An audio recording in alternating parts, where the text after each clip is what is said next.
I still remember the look on his face. Not mine, his, my son's, wide-eyed, mouth slightly open, one hand clenched by his side, the other dangling uselessly. Shocked, stunned, stripped. It was the same expression he gave me when he said the words, "Dad, you can't just sit around anymore. We're not running a retirement home." He didn't say it with malice, no venom, just inconvenience. Like I was a dying plant someone had to keep watering. He wanted me out of the house, so he got me a job, at his company. Said I could do some light office work, whatever that meant. I smiled, I agreed, and I planned. He wasn't always like this. There was a time, long ago, when he used to grip my pinky with his whole hand and call me his hero.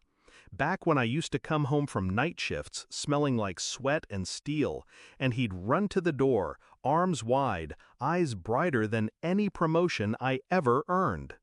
But kids forget, and some grow up with a sense of entitlement they confuse for ambition. He grew distant when I stopped being useful. After my heart surgery, he didn't visit in the hospital, too busy. When his mother died, he left me at the cemetery early, had a meeting. I told myself he was just lost in his own life. But then he said it, that I was just another mouth to feed. And suddenly, the pattern wasn't noise anymore. It was a song I'd heard before. When he told me about the job, I asked him where I'd be working. Support desk, filing stuff. Easy, no pressure. Just stay out of the way, he said. I asked who I'd report to. He waved it off. I'll set it all up. Just show up. Monday, 9 a.m. I showed up. In a tailored gray suit, polished shoes, tidy briefcase, clean shave. He looked uncomfortable.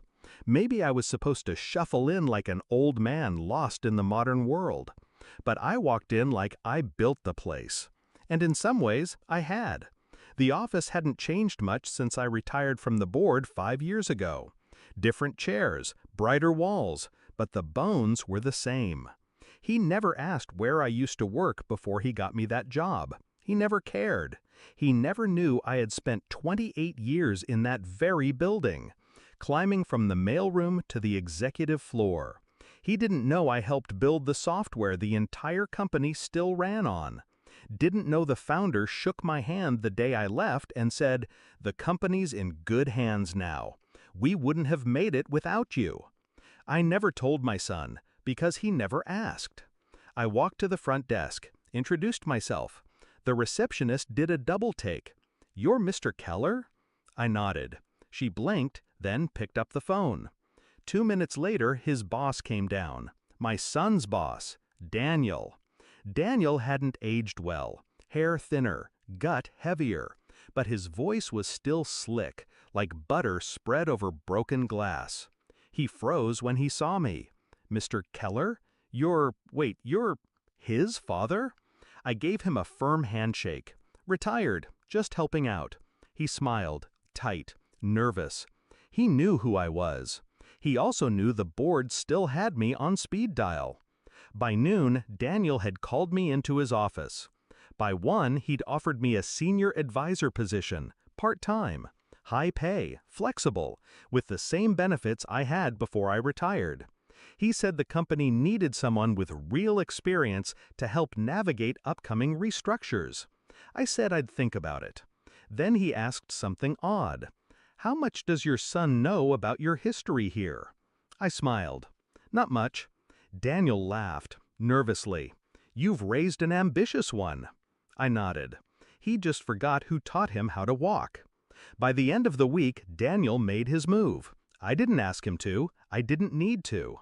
The company had just reviewed expense reports. My son had been double billing lunches, using company cards for personal ride shares, forwarding sensitive documents to his personal email. I knew. I had been watching. Daniel called him into his office Monday morning. I waited outside. 10 minutes later, my son stepped out, pale, shaking, carrying a cardboard box. His eyes met mine, confused, betrayed. "Dad, why are you here?" "I took the job," I told him. He blinked, What job? Senior advisor. He opened his mouth, closed it, then he said, "You knew." I nodded. From the beginning. He swallowed hard. "You let them fire me." "No," I said, calm, cold. "You fired yourself. I just made sure they were looking. I don't feel guilt because I gave him a chance. When I walked into that office, I didn't plan to expose him. I planned to see if there was still something left in him worth protecting. There wasn't. He saw me as baggage, as burden. He never saw the man who taught him integrity, loyalty, restraint. So I reminded him, with consequences. He moved out of the house that week. I let him go without a word. He hasn't called since. But I sleep better, because there's a peace that comes from being underestimated.